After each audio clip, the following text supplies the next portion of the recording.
Frank's Journal, April 11th, 2014. The cold night is ever present in my empty bed. Without a warm body to comfort me, my mind wanders. Thoughts like, at what point did Frank Miller go batshit crazy? I try to rest my weary mind, but the creep of light reminds me that the cold night is obviously a bright sunny day.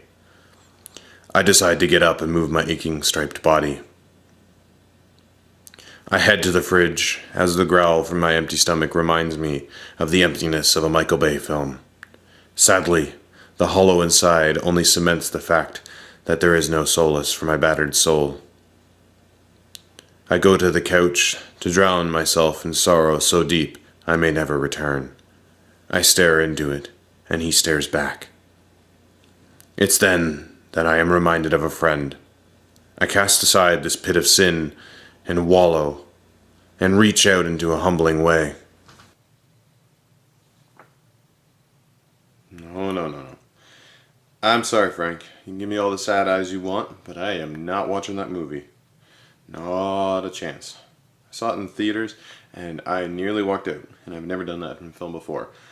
I love this comic book. I can't sit through it, Frank. I am truly sorry.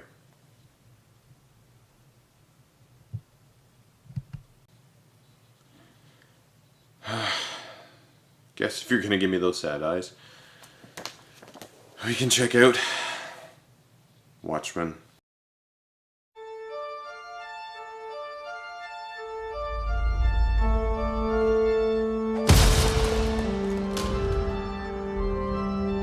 Just a matter of time, I suppose.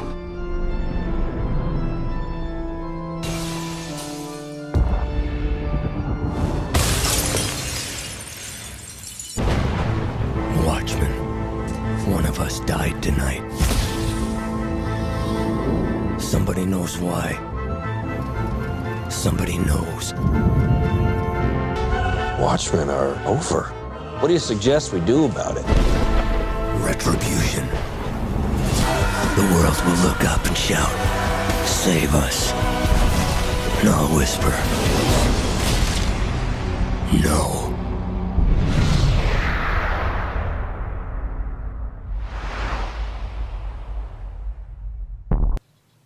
Huh.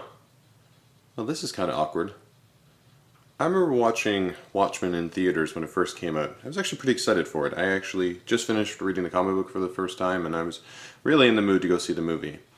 I wasn't overly excited that Zack Snyder was going to be the director, given his past history, but I was open-minded.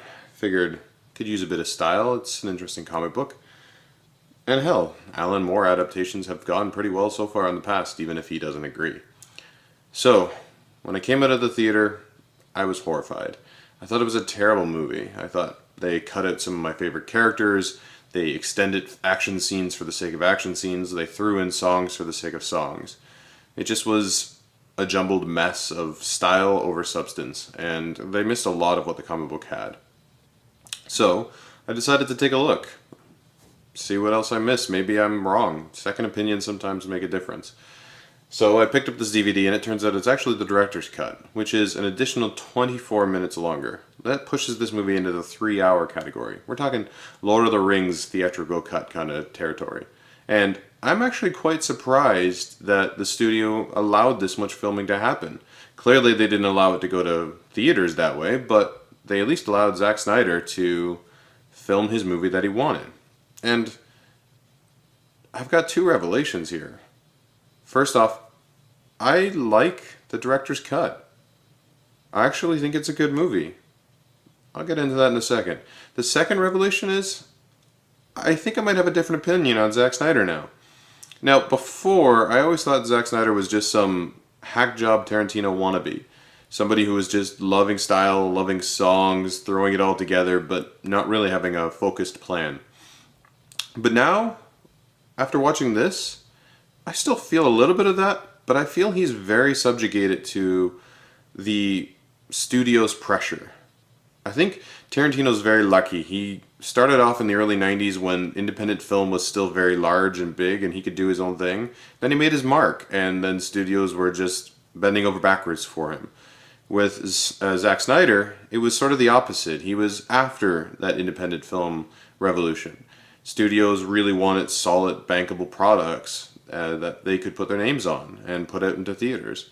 So unfortunately, I think what's happened with Zack Snyder is that he really is a great director, but he's being put under the boot heel of the studios and the producers of these films. And I really do think it's evident in this film. What about you, Frank? Do you hate Zack Snyder? See? We both were converted. So, what does Watchmen, the director's cut, do that the theatrical cut didn't do? Well, first off, again, 24 minutes of extra footage. It's quite a bit, actually. When you really add it into all that's already there for a 2.5 hour long movie, like I said, 3 hours long. What does that add? Well, it brings in some of the characters that were fully cut from the other movies, as well as extend quite a few of the scenes. Not as much as cut in full as is shortened in the movie. So by having extended scenes, we're allowed to have a little bit more of the character action. So it's really nice to see a lot of that. And I have to admit, I sat there with this on my lap for most of the movie, and actually was able to flip through most of the pages. Now, that's not to say that everything is in here. This is quite a thick comic book. What doesn't make it in? Still the newspaper stand guy and the little boy reading the pirate comic book. I know you can actually watch the pirate thing, or whatever you want to call it, as a special feature on the DVD, but it's not in the movie, and they really don't have very much of the newsstand guy.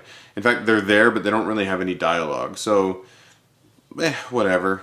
They also do cut back some of the Rorschach scenes if you're reading the comic book, and also some of his stuff is out of order. But for the most part, I'd say about 95% of this comic book is intact in the film, which is rather shocking. I didn't expect to see that, especially for something this large. Now, those are some of the positives. Before we continue, let's get some of the negatives out of the way, because I don't want this to seem like a negative review. I'm actually quite surprised with what the movie does right. The really two big complaints I have about the movie is sort of its pacing when it comes to music and the ending. And now, I'll talk about the music before I get to the ending, because the ending is a bit more of a complaint I have. In the movie, they throw in quite a few musical numbers, and do they work? Yeah, for the most part. But what goes wrong with the movie is that they throw most of them within the first act of the movie, almost none in the second act, and then one or two in the third act.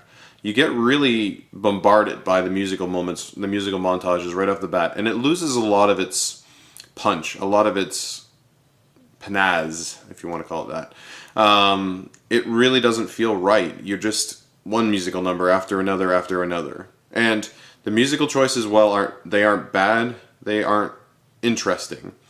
Again, Tarantino and Zack Snyder kind of wannabe kind of thing. Look at Reservoir Dogs, Little Green Bag for the opening credits song. Have we even heard of the song outside of just odd 70s radio? No. But it fits, it's fun, it's interesting, and now I guarantee most people are listening to it because of that movie. Whereas Zack Snyder's music choices are a little eclectic, but for the most part, what you would expect to see out of this. It's almost a fan film type thing. It's not necessarily bad, but it's not interesting by any means, and really, we've seen it all before. Now, the one exception to that would be the Bob Dylan number that he has during the opening credits, and true to his nature, Zack Snyder knows how to direct credits. I think he might have been a music video director at one point. I'd be very surprised if I don't find that out. Because his opening credits with that Bob Dylan song is perfect. It's a great way to sum up what The Watchmen is and how it becomes. So, yeah, with that out of the side, let's quickly talk about the ending. Now, I'm going to spoil it, both of them, the comic book and the film. So, in the comic book, basically, Ozymandias chooses to have a gigantic squid alien-looking monster fall on New York. It's dead when it does, but it kills millions of people.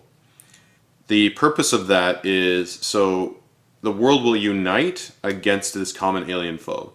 Because before this happens, the world is basically on the brink of war, about to be completely destroyed. So this is his solution, kill millions to save billions. And he does it by gathering together a common threat. Now, in the film, that pretty much stays the same. The only real exception is that it uses Dr. Manhattan's energy signature and blows up the city.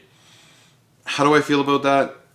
It's not a bad ending. In fact, it's actually quite clever to tie the whole movie together, and I can see why they did it. In a film's perspective, it's nice to have the beginning, middle, and end sort of come together in a nice package. So I'm not going to hate on it for that. However, I would have really liked to have seen the giant alien squid monster. From a strictly visual standpoint, film is a visual medium, just as comic books are. And that would have been a fantastic opportunity to throw this amazing looking monster on screen. I would have been okay if it even didn't look the same. They could have had fun with the design of the character and just had this amazing amount of blood and gore and like purple ooze and stuff like that. It was a missed opportunity. They just rather blow a hole in New York and several other cities. Again, I can understand from a story perspective how it was kind of nice to tie everything together and scenes were recalled and foreshadowed earlier in the film, but overall I think it really does lack a lot of visual panache. So, with that said, what does Watchmen do right? Well, it does pretty much everything. Like I said, it pretty much follows the book scene by scene by scene. It takes some of them out of order and extends some of them, or plays some of them in different order, in different time frames, but for the most part it's all there.